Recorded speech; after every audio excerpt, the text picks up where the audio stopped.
My dear brothers and sisters, on this fifth Sunday of Lent, our readings speak honestly about suffering, despair, and death. But our readings also proclaim God's power that could transform the darkest moment into the brightest moment, that could turn sorrow into joy, and that could make the worst of times the best of times. In our first reading, God speaks to a people in exile. And these people in exile are experiencing the lowest moment in their nation's history. Their nation is destroyed, their identity is shattered, and their future is uncertain. These people, the people of God in exile, feel as though they are dead. But God speaks to them through the prophet Ezekiel, telling them, "O my people, I will open your graves and have you rise from them and bring you back to the land of Israel." It is as if God is telling His people, you may be in the lowest moment of your history as my people. You may be experiencing darkness and hopelessness, but I will bring you out from that grave and lead you to the highest and the glorious and the brightest moment of your life as my people. In our second reading, St. Paul reminds us that even though we are mortals, the Spirit of Christ dwells in us. Mortality means that we are subject to death. But Jesus assures us that because the Spirit of God is in us, we will not remain in death. There is new life and resurrection. God can turn even death into new life. And God can make the sorrow associated with death to be glory and joy in His resurrection. And in our gospel, we heard the story of the death and the raising of Lazarus. What could be a more painful and a worse experience than losing a loved one? But what made the story of the death of Lazarus even more painful is the fact that early on, Martha and Mary, the sisters of Lazarus, already sent word to Jesus that Lazarus is ill. Sinabihan na nila si Jesus na may sakit si Lazaro.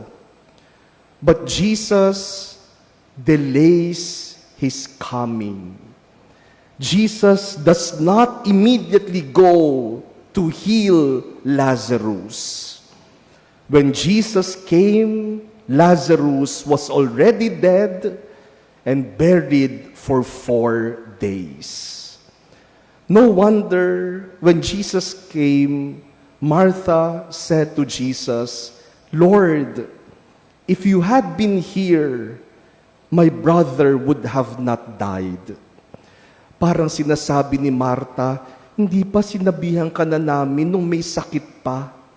Kung pumunta ka nung may sakit pa, kaya mo pang pagalingin. Gagaling at mabubuhay ang kapatid namin.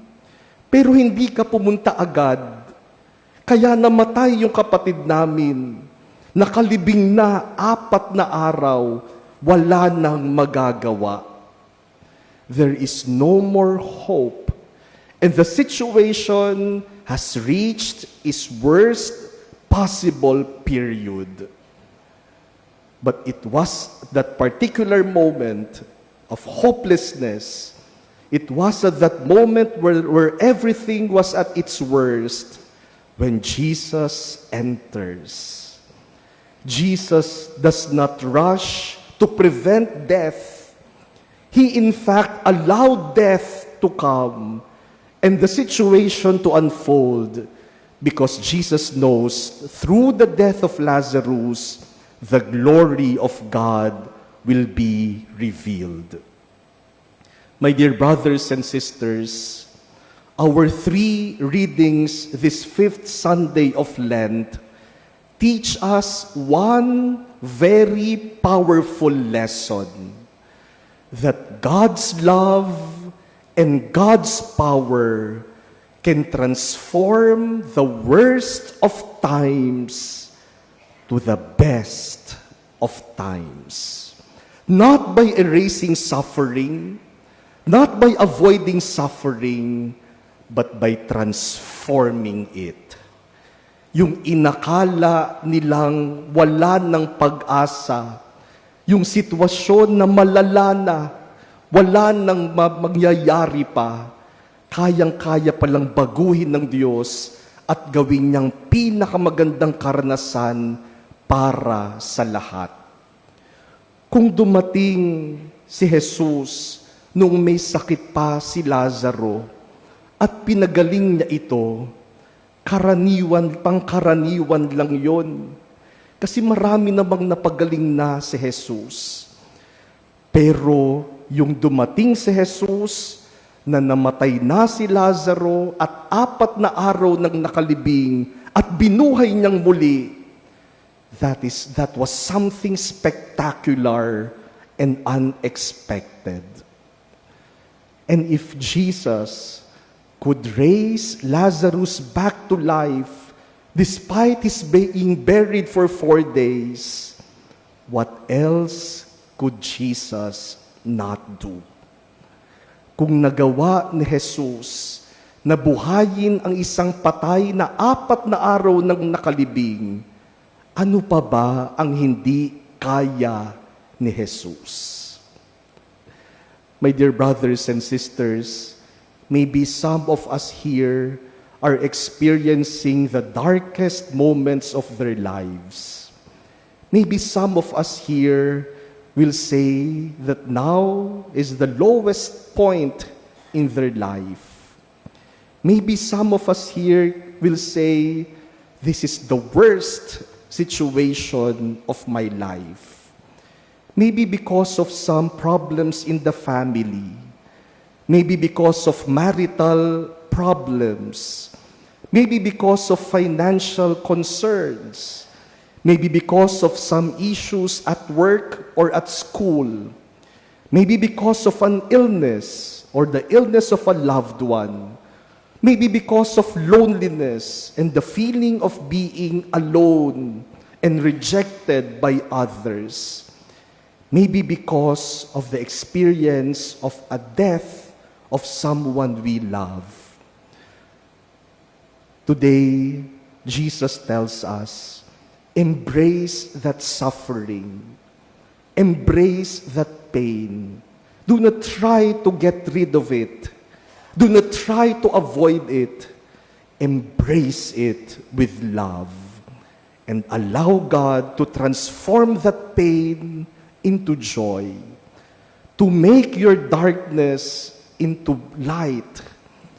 And to transform the darkest and the worst moments of your life into the best moment of your life. Only God can do it.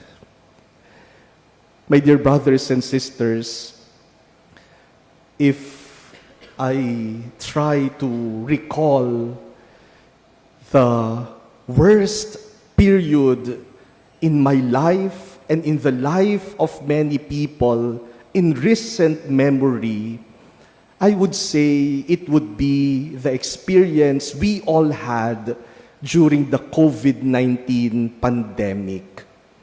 Siguro kung may sasabihin tayo na worst na pinagdaanan natin at ng buong mundo, yun na yung panahon ng pandemic. And just a few days ago, nakakita po ako ng mga pictures namin nung panahon ng pandemic. Minsan pag titingnan mo yung mga pictures natin nung panahon yun, matatawa ka na lang sa itsura natin. Yung mga naka-face mask, minsan double face mask pa. Yung face mask, naging fashion pa. Kung ano-ano yung mga design ng ating face mask. Meron nga po akong face mask noon na clear yung harap. Yung kita mo yung bibig. Para hindi natatakpan. Pagkatapos ng face mask, nagsuot din tayo ng face shield. Naku, naging fashion din yung face shield. Iba't iba ng face shield. Yung face shield ko po noon, high-tech, umaangat-angat pang ganun. At pag tinignan mo yung picture natin ng panahon yun, mukha tayong mga robot sa mga nasa mukha natin. But it was the darkest moment in recent memory. Many of us lost loved ones. People were dying alone. Families were separated from each other. Livelihood and business were lost. The future was uncertain and there was fear everywhere. Hindi natin alam kung matatapos ba yung pandemic, kung paanong matatapos at saan tayo dadalhin ito.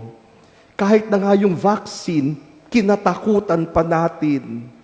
May mga nagsasabing, huwag ka magpapavaccine, magiging zombie ka. Para naman walang naging zombie. Parang may ilan.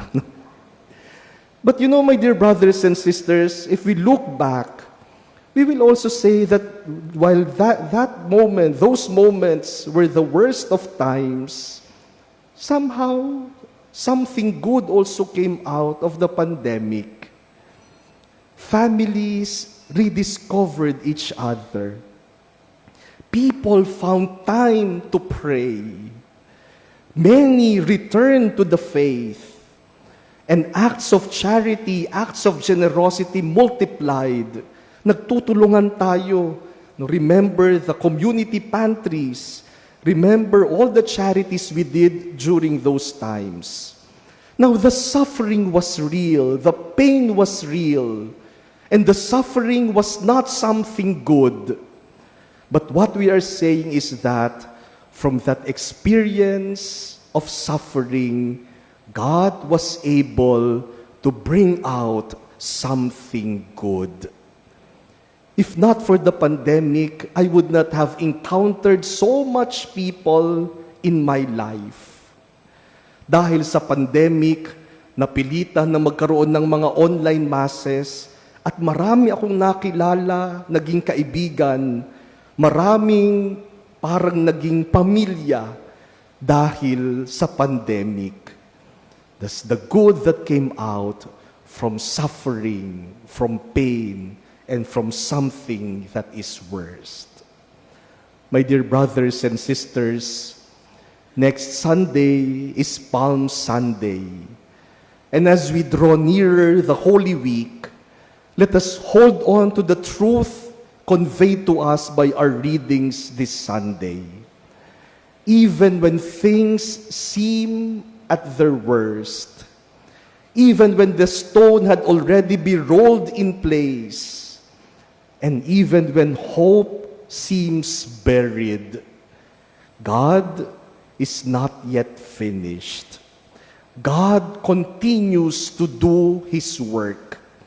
Because in the hands of God, even the grave can become the beginning of a new life.